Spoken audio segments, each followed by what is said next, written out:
అందరికీ నమస్కారం. మీరు చూస్తున్నది టీడీ న్యూస్ కేఎన్ఆర్. మున్సిపల్ కార్పొరేషన్లో రిజర్వేషన్లు ఖరారు అయిన సందర్భంగా కార్పొరేటర్లుగా ఆశావాహులు పోటీ చేయడం జరుగుతుంది. అందులో భాగంగా సీనియర్ నాయకులు, గతంలో కార్పొరేటర్గా అపారమైన అనుభవం కలిగిన మల్లికార్జున రాజేందర్ గారిని ఇంటర్వ్యూ చేయడానికి మేము రావడం జరిగింది. 3 పర్యాయాలు వీరు కార్పొరేటర్గా గెలుపొంది సేవలు అందించడం జరిగింది. వారిని ఇప్పుడు మనం మందలించి చూద్దాం. నమస్కారం సార్. నమస్కారం. మీరు గతంలో 3 పర్యాయాలు కార్పొరేటర్గా కొనసాగినరు, ఎన్నికైనరు. మీకు అపారమైన అనుభవం ఉన్నది, మాకు తెలుసు. కానీ మా వ్యూవర్స్కు ఇంకా మీ డివిజన్లో ఇప్పుడు నవ యువతకు తెలియజేయాలన్న ఉద్దేశం కొద్దీ మేము ఈ ఇంటర్వ్యూని చెప్పడం జరిగింది సార్. గతంలో మీరు ఎలాంటి సేవలు అందించారు, మీరు యువకులకు ఏం చెప్పదలుచుకున్నారు చెప్పండి సార్. కాంగ్రెస్ పార్టీ తరఫున పెద్దలను, మా మంత్రివర్యులు పొన్నం ప్రభాకర్ గారిని, అదేవిధంగా మంత్రివర్యులు శ్రీధర్ బాబు గారిని, మా అసెంబ్లీ ఇన్ఛార్జ్ పెల్చల రాజేంద్రరావు గారిని, సూడా చైర్మన్ నరేందర్ రెడ్డి గారిని, టౌన్ కార్పొరేషన్ అధ్యక్షులు, కాంగ్రెస్ పార్టీ అధ్యక్షులు అంజన్ కుమార్ గారిని, డిసిసి అధ్యక్షులు పెద్దలు మేడిపల్లి సత్యం గారు ఎమ్మెల్యే గారిని, అందరి దృష్టికి నాకు కాంగ్రెస్ పార్టీ 3 పర్యాయాలు, నేను 92 నుండి నేను కార్యకర్తగా పనిచేస్తున్నా. ఆ విధంగానే నన్ను కాంగ్రెస్ పార్టీ ఆదరించి 95లో నాకు టికెట్ ఇచ్చింది, అప్పుడు గెలిచిన. 2000లో టికెట్ ఇచ్చింది, అప్పుడు గెలిచిన. 2005లో టికెట్ ఇచ్చింది, అప్పుడు గెలిచిన. నేను కాంగ్రెస్ పార్టీకి ఎల్లవేళలా సేవలు చేసుకుంటూ అటువంటి కార్యక్రమాలు చేస్తేనే నన్ను పార్టీ ఆదరించి, ఇప్పుడు కూడా నేను చేసిన ఏరియాలు, నేను చేసిన వార్డ్స్ కాంగ్రెస్ పార్టీ అనుకున్న తీరుగానే మహిళలకు పెద్దపీట వేయాలని ఒక అనుకున్న తీరుగానే కాంగ్రెస్ పార్టీకి మహిళలకు సీట్ ఇచ్చారు. కాబట్టి నేను అధిష్టానానికి అడిగి నేను కూడా ఎక్కడైనా సేవ చేయడానికి నాకు ఎక్కడైనా వార్డుకు అవకాశం ఇవ్వండి అని పెద్దలను అడిగితే 46వ వార్డు బీసీ జనరల్గా అది ఉంది కాబట్టి దానికి మీరు పోటీ చేయండి అని మాట తీసుకొని నేను నా కాంగ్రెస్ పార్టీ టికెట్ మీదనే ఇస్తారని ఒక ఆశతోటే నేను పార్టీ తరఫుననే, పార్టీ పేరు చెప్పుకుంటేనే నేను వార్డులో నేను ప్రచారము 3 రోజుల కింద ప్రచారం నేను మొదలుపెట్టిన. నిన్న కాంగ్రెస్ పార్టీ పోటీ చేసేవాళ్ళు ఎవరైతే అభ్యర్థులు ఉన్నారో వారి పార్టీకి టికెట్ కోసము అభ్యర్థించుకోవడం జరిగింది, అప్లికేషన్ ఇచ్చుకోవడం జరిగింది. అది కూడా మా అధ్యక్షుల వారికి అంజన్ కుమార్ గారికి కూడా నేను అప్లై చేసి విన్నవించుకోవడం జరిగింది. అంటే కార్పొరేటర్గా ఇప్పుడు మీరు పోటీ చేయడానికి కాంగ్రెస్ పార్టీకి టికెట్ కోసం అప్లై చేసుకున్నాం, అభ్యర్థన పెట్టుకున్నామని చెప్పి అంటారు. అంతే. 46వ డివిజన్ నాది కాంగ్రెస్ పార్టీ. నేను కాంగ్రెస్ పార్టీకెళ్ళే నేను సేవ చేసుకుంటా, కాంగ్రెస్ పార్టీకెళ్ళే చేసుకుంటా. అది కూడా మాకు అవకాశం ఏంటంటే ఇప్పుడు ప్రభుత్వం కూడా కాంగ్రెస్ పార్టీ ఉన్నది. పెద్దలు రేవంత్ రెడ్డి గారు, సీఎం గారు వారు తీసుకున్న నినాదాలతోటి మాకు ఒక పెద్ద ధైర్యం ఉన్నది. మహిళలకు కానీ, పెన్షన్ అభ్యర్థులకు కానీ, సన్నబియ్యం ఇచ్చడానికి కానీ, ఇంకా ఎన్నో కార్యక్రమాలు, ఇది ప్రజలకు మెచ్చిన కార్యక్రమాలు ఉన్నాయి. కాబట్టి మమ్మల్ని ప్రజలు ఆదరిస్తారనుకొని మేము కరీంనగర్ కార్పొరేషన్ మీద కాంగ్రెస్ పార్టీ మేయర్గా జెండా ఎగరవేస్తామని పార్టీ తరఫున చెప్తున్నాను. ఇది పార్టీ పెద్దల ధైర్యంతో మేము కార్పొరేటర్గా నేను పోటీ చేయడానికి నేను సిద్ధమైనాను. నేను మా వార్డు ప్రజలందరినీ నా ఇంతవరకు చేసిన అభివృద్ధి అనేది నేను గత 3 వార్డులలో ఒకటే సేమ్ వార్డులోనే 3 సార్లు నేను గెలిచిన. దాంతో నేను అది కూడా ఒక నినాదంగా తీసుకొని పోయి 42 డివిజన్లు చాలా వెనుకబడి ఉన్నది. దాన్ని ఇదివరకు రామ్నగర్, మంకమ్మతోడు డివిజన్లలో చేసినాను. అదేవిధంగా దాన్ని ప్రభుత్వం ఉంది కాబట్టి ఆ ధైర్యంతో పనిచేసుకోవచ్చు, డెవలప్మెంట్ చేయొచ్చు అని ఒక ఆలోచనతో నేను ముందుకు పోతున్నా. అంటే 3 సార్లు మీరు ఇదివరకు అనుభవం నాకు ఉంది కాబట్టి కౌన్సిలర్గా, కార్పొరేటర్గా చేసిన అనుభవంతో ఇప్పుడు మీరు పోటీ చేయబోతున్న డివిజన్లో ఇంకా ఎక్కువ అభివృద్ధిని చూపిస్తా అని చెప్పి అంటారు. అంటాను. అది ఎందుకు అంటున్నానంటే ప్రభుత్వం ఉన్నది ఎక్కడ కానీ స్థానిక సంస్థలలో ప్రభుత్వం ఉన్న దానికి ఓట్లు వేసినట్టయితే గ్రామాలు బాగుపడతాయి, వార్డులు బాగుపడతాయి, అన్నిటికీ అటువంటి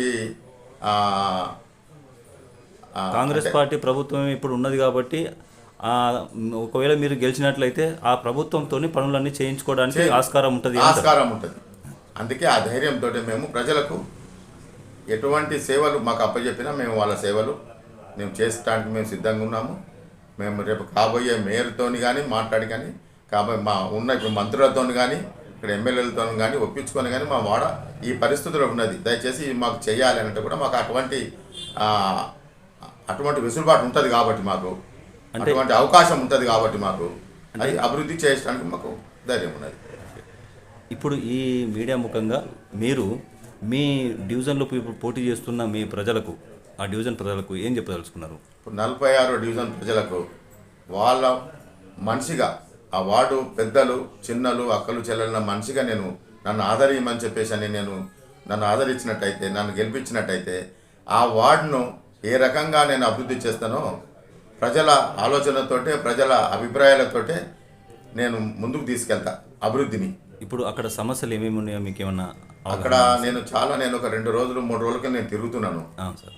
ఇప్పుడు రామ్నగర్ స్టేజ్ నుంచి టీ స్టాల్ ఒకటి ఆ రోడ్ ఉన్నది, అది పెద్ద రోడ్, అదన్నీ లింక్ రోడ్, అది చాలా చూస్తే నాకు నిజంగా అదొక వెనుకబడ్డ గ్రామం లాగానే ఉన్నది. ఇంకా అది పాత రామ్నగర్ అనే గ్రామం ఉండే, అది ఇందులో విలీనమైంది. అప్పుడు 86లో 85లో విలీనమైంది. అదే పద్ధతిలో నాకు అనిపించింది. ఇప్పుడు నాకు ఏ గల్లీకి పోయినా చాలా అవస్థలే ఉన్నాయి, మోరీలు లేవు, లైట్ లేవు, రోడ్స్ లేవు. ఇటువంటిది అనుభవం నాకున్నది. ప్రజలు ఏమి కావాలి ప్రజలకు అనేది తెల్లవారితే ఏం అవసరం, శానిటేషన్ కానీ మోరీలు తీర్చడం, నల్ల నీళ్ళు వస్తున్నాయా లేదా అనేది, లైట్స్ ఉన్నాయా లేవా అనేది ప్రజలకు ఇవి బాగా అనుకూలము. ఎవరు చనిపోయినా మరణించినా ఎవరి పెళ్ళిళ్ళైనా ఏదైనా ఎటువంటి వాళ్ళకు సేవలు అందించాలనేది కొంచెం నాకు అనుభవం ప్రకారంగా చెప్తున్నా. ఆ రకంగానే తెల్లవారితే చెప్తున్నాను, రాత్రి పగలు నాకేం బిజినెస్ లేదు, నాకేది లేదు. ఎప్పటి నుంచో ఇదే రాజకీయంగానే రాజకీయమే దాంట్లోనే నాకు అలవాటు అయింది. ప్రజలతోనే మమకమై ఉండాలని ఎప్పుడు కూడా కోరుకుంటుంటా. ఒక్క రోజు గిట్ట నాకు ఎవరైనా ఒక 5-6 కనిపించకపోతే కూడా నాకు పిచ్చిలేస్తుంది. ఆ రకంగా ప్రజలతోనే వండుకుంటూ ప్రజలతోనే తిరుగుకుంటూ ప్రజాసేవకే అంకితం చేసిన నాది. ఎందుకంటే నాది నా కుటుంబం వెళ్ళే అన్ని విధాలు నేనేదో నా కుటుంబం కోసం నేనేదో చేయాలని నాకు లేదు. భగవంతుని దయ వల్ల మా తల్లిదండ్రుల దీవెన వలన మేము ఇక్కడనే పుట్టినాము.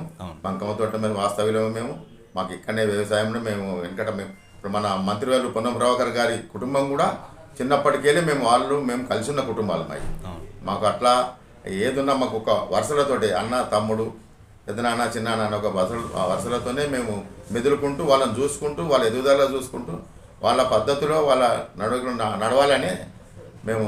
అంటే కాంగ్రెస్ పార్టీ పెద్దలతో కూడా సత్సంబంధాలు, సన్నిహితమైన సంబంధాలు ఉన్నాయి కాబట్టి ఆ పరంగా డివిజన్ను మంచి అభివృద్ధి పథంలోకి నడిపిస్తా అని చెప్పి అది ఒక నేను ఛాలెంజ్గా చెప్తున్నా. 46 డివిజన్ ఎక్కడ కూడా ఉండద్దు. ఆ రకంగా అన్ని రకాలుగా ఎవరు వచ్చినా ఇదేంది, ఇది సిటీయా, ఇది ఎక్కడిది అనే పద్ధతిలో నేను చేయిస్తా అని చెప్పేసి ఒక ప్రజలకు ధైర్యంగా చెప్తున్నా. నాకు అనుభవంగా చెప్తున్నా. సర్వతోముఖ అభివృద్ధిని చేస్తా అని చెప్పి అంటారు. అన్ని విధాల ఆ స్టేజ్ కూడా రామ్నగర్ స్టేజ్ కూడా ఎప్పుడైతే 20 లెక్కలు చూస్తున్నామో గదే అరటి బండ్లు ఉన్నాయి. ఆడ 2-3 ఆడ నిలబడితే ఒక బండి ఆపుకునే పరిస్థితి లేదు. దాన్ని ప్రజలకు ఏ రకంగా సౌలభ్యం కావాలన్నా ఏ రకంగా అది అభివృద్ధి చేస్తే అక్కడ మనకు ఒక కళ లేదు. అది ఆ రకంగా పెద్దలతో కార్పొరేషన్తో కూడా ఆ అనుభవం తీసుకొని అట్లా చేస్తా అని వాళ్ళకి అక్కడ ఏం చేయొచ్చో ఆ అభివృద్ధి పనులు చేసి చూపిస్తారు. ఈ పరంగా ఆ డివిజన్ యువతకు మీరు ఏం చెప్పదలుచుకున్నారు సార్? అక్కడ యువతకు ఇప్పుడు ఉద్యోగాలు అనేది చాలామంది చదువుకొని ఒక్కొక్క ఇంటికి 2-3 చాలా బాధగా ఉన్నారు. బీటెక్లు చేసిండ్రు, ఎంటెక్లు చేసిండ్రు, డిగ్రీలు చేసిండ్రు. ఇటువంటిది మన కాంగ్రెస్ ప్రభుత్వము యువతకు ఉద్యోగాలు ఒక ఆలోచన మీద ఉన్నది. అటువంటిది నా సహాయ శక్తిలా ప్రభుత్వానికి తెలియపరిచి నా వాళ్ళలో ఇంతమంది ఉన్నారు నిరుద్యోగులు, అటువంటి వాళ్ళకి ఏదన్నా ఒక జీవనోపాధి కల్పించాలని నాకు ఒక ఆశ. నాకు 2 పిల్లలు ఉన్నారు. నా పిల్లలు కూడా ఉద్యోగాలు చేస్తున్నారు, నేను సంతోషంగా ఉన్నాను. అదే వాళ్ళ తల్లిదండ్రులు కూడా ఆ రకంగా సంతోషంగా ఉండాలని నేను కోరుకుంటున్నాను. అది అటువంటి సేవ అనేది చాలా పెద్దది, గొప్పది. అది మంచి ఆలోచన సార్. ఇప్పుడు కాంగ్రెస్ పార్టీ టికెట్ కోసం మీరు అప్లై చేసుకున్నారు కదా సార్, పార్టీ పరంగా మీకు సపోర్ట్ ఉంటుంది అని చెప్పి ఆశిస్తుండ్రా? టికెట్ మీకు తప్పకుండా వస్తుంది అని చెప్పి ఆశిస్తుండ్రా? నా రాజకీయం మొదలైంది కాంగ్రెస్ పార్టీలో. నాకు పెద్దలు పొన్నం ప్రభాకర్ గారు, మన సూడా చైర్మన్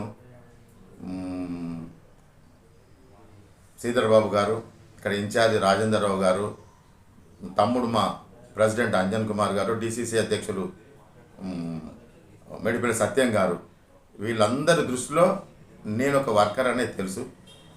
నేను 3 సార్లు నేను కార్పొరేటర్గా కూడా కాంగ్రెస్ పార్టీ నుంచే నేను గెలిచిన. నా మీద నమ్మకంతో నాకు టికెట్ ఇచ్చారు. ఇప్పుడు కూడా అదే నమ్మకంతో నాకు టికెట్ ఇస్తారని నేను వాళ్ళ ఆశీస్సులు నేను పొందుతానని నేను అనుకుంటున్నాను, ఆశిస్తున్నాను. ఓకే, మీ ఆశలు ఆశయాలు నెరవేరాలని చెప్పి మేము కూడా కోరుకుంటున్నాం సార్. మరో అంశంతో మళ్ళీ కలుద్దాం. నమస్కారం. ఈ కార్యక్రమాన్ని మీకు సమర్పించిన వారు atom classes, coaching and tuitions, housing board చౌరస్తా, కరీంనగర్. ఆల్ ఫోర్స్ విద్యా సంస్థలు కరీంనగర్, పారమిత విద్యా సంస్థలు కరీంనగర్, ఎస్విజేసి విద్యా సంస్థలు కరీంనగర్, తేజస్ జూనియర్ కాలేజ్ కొత్తపల్లి కరీంనగర్, శ్రీ చైతన్య విద్యా సంస్థలు Karimnagar. TD news KNR, please subscribe. అస్సలాము అలైకుం, నమస్కారం, ధన్యవాదాలు.